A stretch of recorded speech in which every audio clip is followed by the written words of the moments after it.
Today we are going with the preparation of haloarenes.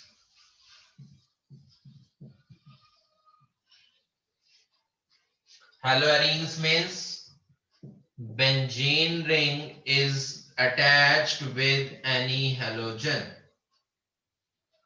It is generally represented by ARX. It can be generally represented by ARX.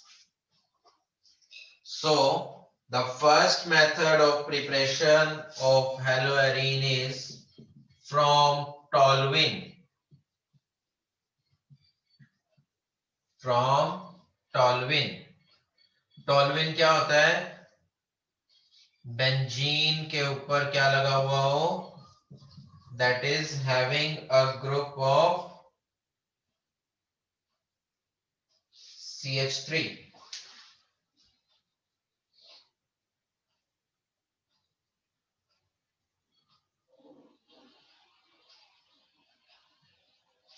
ठीक है बेटा, जैसे ही इसको मैं किसी भी हैलोजन के साथ रिएक्ट करवाऊंगा X2, this can be done in the presence of the catalyst iron Fe. This can be done in the presence of catalyst Fe. Then the two products are formed. It is possibility that CH3 is same and one X is attached at ortho position and another X is attached at para position. This is the ortho and this is para. What is ortho? Ortho क्या है मैं आपको यहां पर clearly explain करता हूं. कभी भी बेंजीन रिंग के साथ कोई भी सिंगल ग्रुप अगर अटैच्ड हो, सपोज CH3 इज अटैच्ड, इस CH3 से नेक्स्ट पोजीशंस, इससे नेक्स्ट पोजीशंस ऑलवेज ऑर्थो होती हैं. So it is having the two ortho positions. Every benzene is having two ortho positions. Ortho के नेक्स्ट वाली position को नेम देते हैं meta. So there are two meta positions. Ortho से next position कौन सी है? मेटा. और मेटा से जो नेक्स्ट पोजीशन है दैट इज पैरा, वो हमेशा एक ही रहेगी. Para is always single. Ortho and meta are two positions. Ortho और मेटा की दो पोजीशंस हैं बट पैरा सिर्फ एक ही पोजीशन है. अगर हमें कभी भी ये चेक करना हो out of ortho and para which is more stable, out of ortho and para which is more stable, so your answer is para is more stable. तो आपका आंसर क्या रहेगा? पैरा क्या रहेगा? ज्यादा स्टेबल रहेगा. Para is more stable. Why? कोई आपसे रीजन पूछे तो आप क्या कहोगे? Due to less repulsion. Para में रिपल्शंस क्या रहती हैं? कम. पैरा में रिपल्शंस क्या होंगी? कम. इसलिए पैरा क्या रहेगा? More stable. ठीक है बेटा. Next heading is from amines.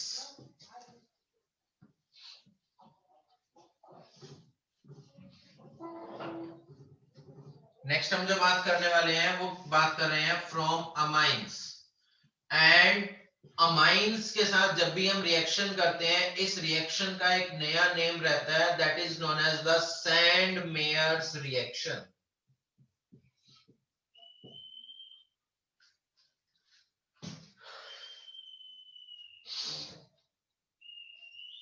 जब भी हम किसके साथ रिएक्ट करते हैं, अमाइन से हेलोअरीन्स बनाएंगे, इस रिएक्शन का नाम रहेगा that is known as Sandmeyer's reaction. कैसे करना है देखो, बेंजीन के ऊपर क्या लगा दो? NH2. बेंजीन के ऊपर क्या लग गया? NH2. इस बेंजीन के ऊपर NH2 को रिएक्ट करवाना है नाइट्रस एसिड्स के साथ। कौन सा होता है? That is NaNO2 in presence of HCl।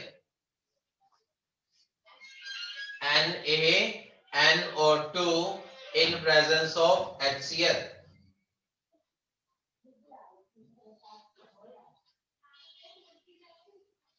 ठीक है बेटा, जैसे ही हम इसके साथ रिएक्ट करवाएंगे हमेशा क्या बनेगा? एक ऐसा प्रोडक्ट बनेगा that is very very important, और इसको हम स्टडी करेंगे in the chapter number 13, N2Cl। Benzene के ऊपर क्या लग जाएगा? N2Cl, जिसमें से इस N2 के ऊपर तो चार्ज रहता है पॉजिटिव और Cl के ऊपर होता है नेगेटिव। जब भी किसी सब्सटेंस में पॉजिटिव नेगेटिव दोनों चार्ज प्रेजेंट हो उसको हम क्या नाम देते हैं? डायाजोनियम साल्ट। पॉजिटिव नेगेटिव प्रेजेंट दोनों तो क्या होते हैं? वो साल्ट। डाईएजो, डाईएजो का मतलब है दो नाइट्रोजन, दो नाइट्रोजन से मिलके बनने वाला salt, known as diazonium salt.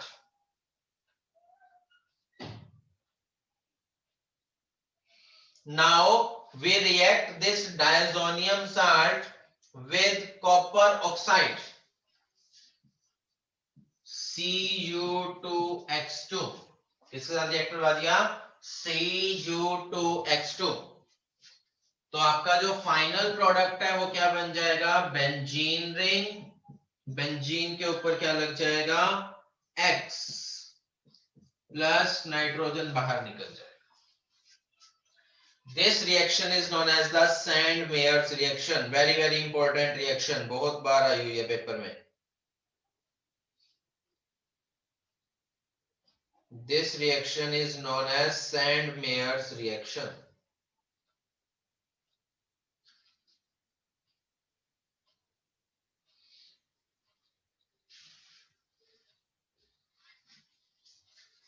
Next इसी तरह की एक और रिएक्शन है। अगर इसी डायाजोनियम साल्ट को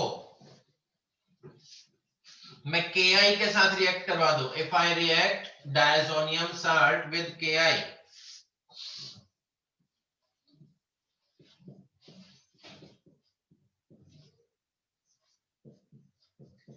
then I will attach here। क्या प्रोडक्ट बन जाएगा? बेंजीन के ऊपर I plus N2 plus KCl।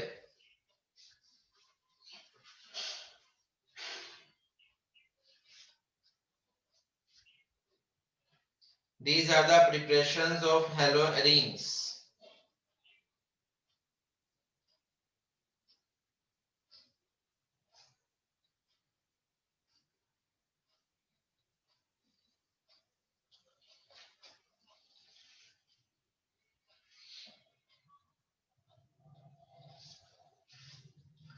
Next heading is about the physical properties.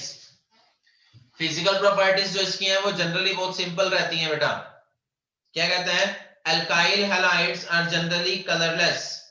Alkyl halides का हमें कोई भी कलर नहीं होता, बट जो ब्रोमाइड्स और आयोडाइड्स हैं they can produce colour on exposure to sunlight. जो ब्रोमाइड्स और आयोडाइड्स हैं वो क्या होते हैं? बहुत ही सेंसिटिव होते हैं टुवर्ड्स सनलाइट। सनलाइट की प्रेजेंस में वो अपना कलर चेंज कर लेते हैं। Next heading is the melting and boiling point. Melting और बॉइलिंग पॉइंट का बहुत ही इंपॉर्टेंट फंक्शन है, ये मैं अभी अच्छे से आपको समझाता हूं, एक्सप्लेन करते हैं। सबसे पहले हम बात करते हैं कि अगर मेरे पास जो हैलोजन है वो कौन सी पोजीशन पर हो? Primary, secondary, tertiary. अब बात करेंगे sir primary, secondary, tertiary halides क्या होते हैं। देखो इधर,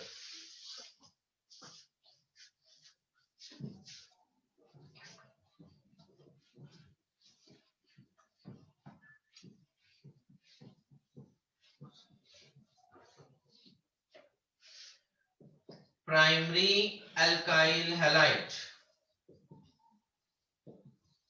क्या होगा? Suppose CH3 CH2 CH2 CH2 Br। Secondary क्या होते हैं? सेकेंडरी अल्काइल हैलाइड और प्राइमरी अल्काइल हैलाइड में क्या फर्क है? कहता है ब्रोमीन जिस कार्बन के साथ जुड़ा हुआ है वो कार्बन फर्दर एक कार्बन के साथ जुड़ा हो तो उसको क्या नाम देते हैं? Primary alkyl halide. दोबारा सुनो, ब्रोमीन या फिर कोई भी सब्स्टिट्यूएंट जिस कार्बन के साथ जुड़ा हुआ है, if this carbon is attached to one carbon known as primary alkyl halide। फिर बात करते हैं सेकेंडरी अल्काइल हैलाइड की।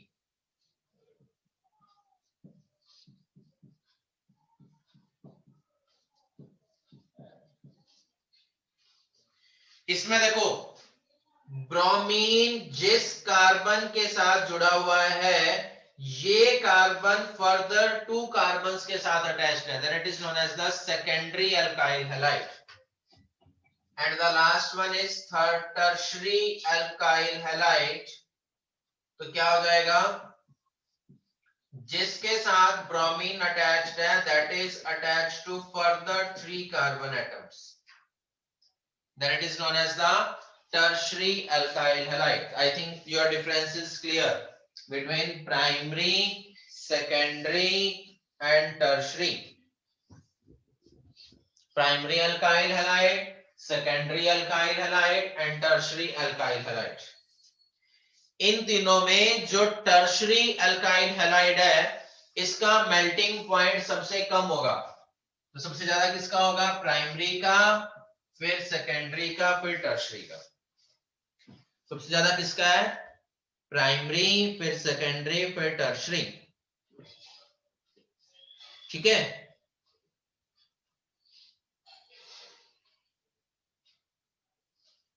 तो आप इसमें डायरेक्ट क्या लिख सकते हो? Boiling points decreases with branching.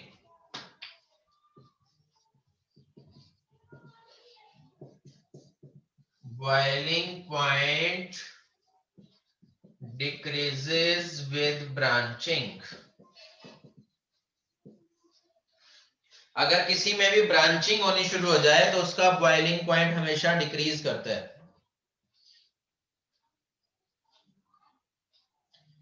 ठीक है बेटा।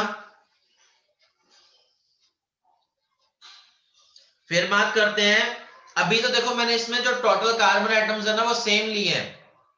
अगर मैं कार्बन एटम्स को बढ़ा देता हूं,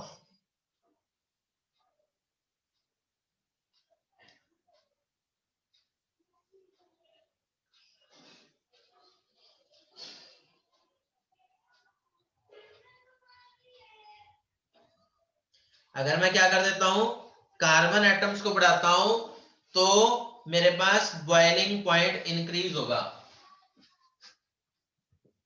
द बॉइलिंग पॉइंट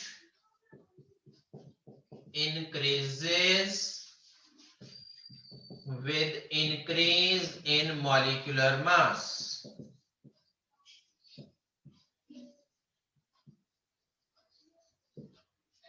देखो बेटा, अब इसमें बताओगे आप किसका सबसे ज्यादा है? CH3Cl, CH3CH2Cl and CH3CH2CH2Cl।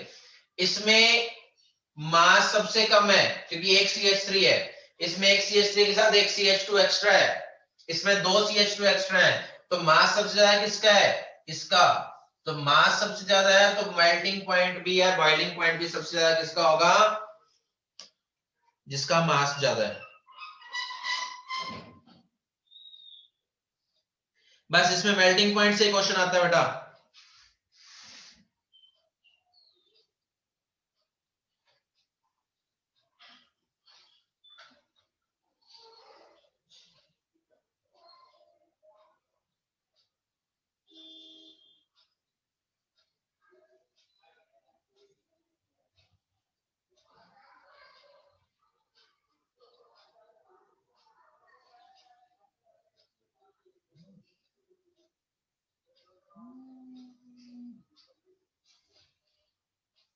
Hello hello, हाँ जी कौन? हाँ जी, कहाँ से?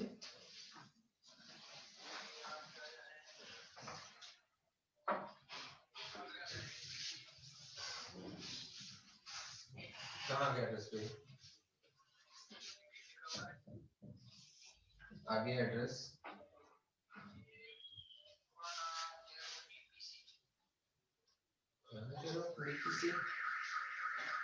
डीपीसी बाढ़ में तो कोई नहीं हुआ। कहाँ से है, कहाँ का है वो?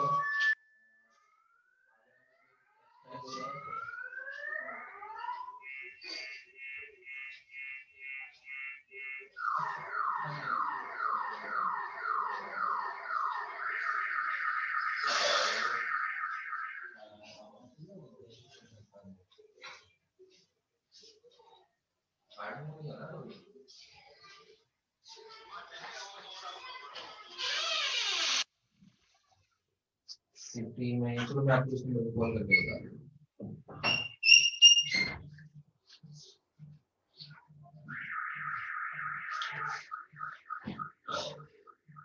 ठीक है बेटा। सो बॉइलिंग पॉइंट के बाद नेक्स्ट जो आज हम बात करने जा रहे हैं that is about the chemical properties.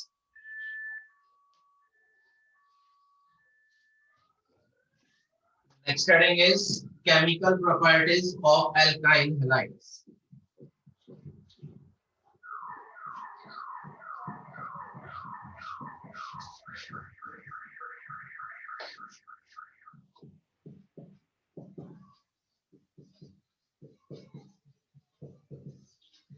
Chemical properties से पहले मैं इनका नेचर ऑफ बॉन्ड चेक करूंगा। Nature of bond, nature of bond में मेरे पास क्या है, CH3 के साथ Cl है। कभी मैं यहां से बॉन्ड ब्रेक करता हूं तो क्लोरीन के ऊपर क्या आएगा, नेगेटिव चार्ज, और इसके ऊपर क्या आएगा, पॉजिटिव चार्ज। तो हम क्या लिखेंगे, they are polar in nature. ये सारे के सारे क्या है, पोलर नेचर के हैं। और पोलर नेचर होने की वजह से ये सब्स्टिट्यूशन रिएक्शन शो कर सकते हैं। एडिशन नहीं करेगा, क्यों, क्योंकि डबल बॉन्ड नहीं है। एडिशन रिएक्शन सिर्फ तभी शो होती है जब डबल बॉन्ड्स प्रेजेंट हो। जब डबल बॉन्ड ही नहीं है तो एडिशन रिएक्शन बिल्कुल नहीं होगी। ठीक है। नेक्स्ट क्या हो सकती है, सब्स्टिट्यूशन रिएक्शन हो सकती है। और तीसरी रिएक्शन क्या हो सकती है, एलिमिनेशन रिएक्शन। तो मेनली यही रिएक्शंस ही इसमें चलेंगी। एक तो चलेगी सब्स्टिट्यूशन रिएक्शन, एक चलेगी एलिमिनेशन रिएक्शन। अब सब्स्टिट्यूशन किस किस का हो सकता है, या तो आप इसमें न्यूक्लियोफाइल का करवा दो, या इसमें क्या करवा दो, इलेक्ट्रोफाइल का। बट इलेक्ट्रोफाइल जो है वो बहुत वीक है, CH3 बहुत वीक है और इसकी चेन बहुत लॉन्ग है। तो इसमें जो मेजर पहली रिएक्शन होगी that is with the nucleophilic substitution reaction. Second reaction कौन सी हो सकती है, एलिमिनेशन रिएक्शन। एलिमिनेशन रिएक्शन से हमेशा क्या बनते हैं, डबल बॉन्ड्स, डबल बॉन्ड या ट्रिपल बॉन्ड्स बनेंगे। ठीक है। तो फर्स्ट हम यहाँ पे जो बात कर रहे हैं वो किसकी बात कर रहे हैं, about the nucleophilic substitution reaction.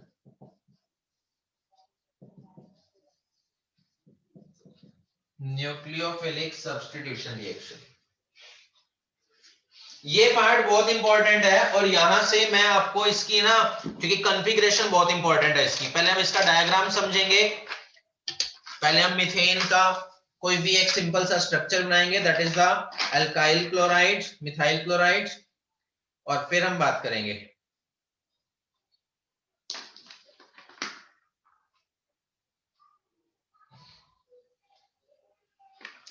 इसमें अगर कहीं पर भी आपको कोई बात समझ ना आए आप उसी टाइम जरूर पूछना है।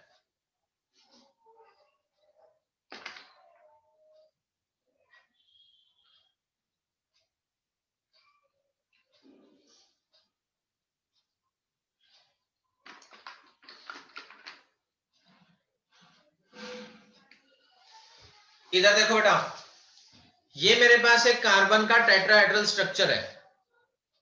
This is a tetrahedral structure of carbon. ये जो तीन रेड कलर के बॉल्स दिख रही हैं ये तो है आपकी हाइड्रोजन। मैं किसकी बात कर रहा हूं, अबाउट द CH3Cl।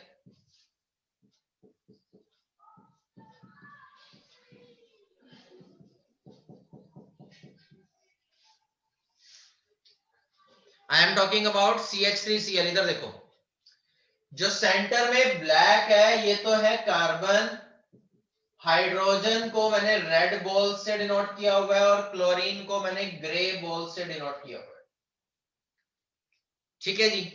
अब मुझे क्या करना है, इस क्लोरीन को रिमूव करवाना है और इस क्लोरीन की जगह कुछ नया सब्सटेंस लेके आना है। क्या लेके आना है, सपोज करो मैं सब्स्टिट्यूशन करवाऊंगा बाय OH। OH लेके आना है। OH का मतलब मेरे पास यहां पर एक ग्रीन बॉल है, मुझे ग्रीन बॉल ऐड करवानी है।